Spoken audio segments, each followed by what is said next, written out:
অনেক বছর আগে, যখন এই বিশাল পৃথিবী ছিল একেবারে খালি, তখন আকাশে ছিল শুধুই মহান আল্লাহর রাজত্ব। তখনও কোনো মানুষ ছিল না, কোনো গাছ, পশু পাখি বা সমুদ্র সৃষ্টি হয়নি। আল্লাহ চেয়েছিলেন এমন এক সৃষ্টি করবেন, যাকে তিনি জ্ঞান, বুদ্ধি ও বিবেক দিয়ে সজ্জিত করবেন, এবং যিনি পৃথিবীতে তাঁর খলিফা হিসেবে দায়িত্ব পালন করবেন। আল্লাহ আকাশের ফেরেশতাদের সামনে ঘোষণা করলেন, আমি পৃথিবীতে একজন খলিফা সৃষ্টি করব। ফেরেশতারা বিস্মিত হয়ে বললেন, হে আল্লাহ, আপনি কি এমন কাউকে সৃষ্টি করবেন যে পৃথিবীতে দাঙ্গা হাঙ্গামা করবে এবং রক্ত ঝরাবে?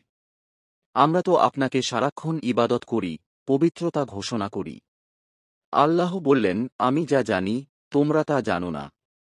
এরপর আল্লাহ পৃথিবীর বিভিন্ন মাটি থেকে মিশ্র রঙের মাটি সংগ্রহ করলেন, সাদা, কালো, লাল, বাদামি। তারপর সেই মাটি দিয়ে তৈরি করলেন এক নিখুঁত মানব আকৃতি। তার নাম রাখা হল আদম। আল্লাহ তার মধ্যে নিজের পক্ষ থেকে আত্মা ফুঁকে দিলেন। তখনই আদম আলাইহি ওয়াসাল্লাম জীবিত হয়ে উঠলেন। তিনি ছিলেন মহান আল্লাহর প্রথম সৃষ্টি, যিনি মানুষ ছিলেন। আল্লাহ আদম আলাইহি ওয়াসাল্লামকে শিক্ষা দিলেন নানা জিনিস, নামের জ্ঞান, কথা বলার কৌশল, চিন্তা ও বুদ্ধি। আল্লাহ ফেরেশতাদের আদেশ করলেন, আমি আদমকে সৃষ্টি করেছি। তোমরা সবাই তাকে সিজদা করো। সব ফেরেশতা বিনয় সহকারে সিজদা করল। কিন্তু ইবলিস, যে ছিল আগুন থেকে তৈরি এবং ছিল এক উপরের স্তরের জিন, সে অহংকার করে সিজদা করল না। আল্লাহ জিজ্ঞেস করলেন, তুমি কেন সিজদা করনি? ইবলিস বলল, আমি আগুন থেকে তৈরি, আর সে মাটি থেকে। আমি তার চেয়ে শ্রেষ্ঠ। এই অহংকারের কারণে আল্লাহ ইবলিসকে অভিশপ্ত করলেন ও জান্নাত থেকে বের করে দিলেন।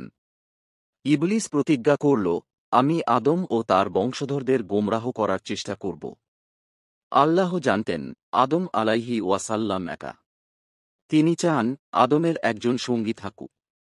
তাই আদম আলাইহি ওয়াসাল্লাম যখন ঘুমেছিলেন, তখন আল্লাহ তার বাঁ পাশের পাঁজর থেকে সৃষ্টি করলেন আম্মাজান হাওয়া আলাইহি ওয়াসাল্লামকে। তিনি ছিলেন আদম আলাইহি ওয়াসাল্লামের স্ত্রী এবং পৃথিবীর প্রথম নারী। আদম ও হাওয়া জান্নাতে বসবাস করতেন।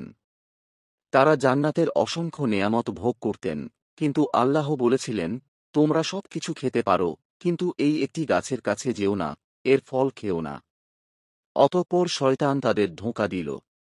সে বলল, এই গাছের ফল খেলে তোমরা চিরকাল জান্নাতে থাকতে পারবে, আর কখনো মরবে না। হাওয়া ও আদম এই ফাঁদে পড়ে গাছের ফল খেয়ে ফেললেন। সঙ্গে সঙ্গেই তারা নিজেদের লজ্জা অনুভব করলেন এবং আল্লাহর কাছে ক্ষমা চাইলেন। আল্লাহ বললেন, তোমরা জান্নাত থেকে নামো। এখন তোমরা পৃথিবীতে বাস করবে। সেখানেই তোমাদের জীবন হবে, সেখানে পরিশ্রম, দুঃখ, কষ্ট ও আনন্দ থাকবে। আদম আলাইহি ওয়াসাল্লাম ও হাওয়া আলাইহি ওয়াসাল্লাম পৃথিবীতে আগমন করলেন। কোরআনের কিছু ব্যাখ্যায় বলা হয়, তারা প্রথমে আলাদা হয়ে পড়েন। একজন ভারতে, আরেকজন জেদ্দায় অবতরণ করেন। পরে তারা আবার একত্র হন আরাফার ময়দানে। সেখান থেকেই তাদের নতুন জীবন শুরু হয়। আদম আলাইহি ওয়াসাল্লাম মানুষদের আল্লাহর কথা শেখাতে থাকেন। তিনি ছিলেন প্রথম নবী। তিনি তাদের জানান কিভাবে আল্লাহর ইবাদত করতে হয়, কিভাবে ভালো থাকা যায়।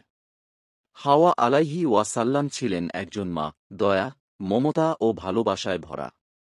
তারা সন্তান লাভ করলেন, হাবিল ও কাবিল।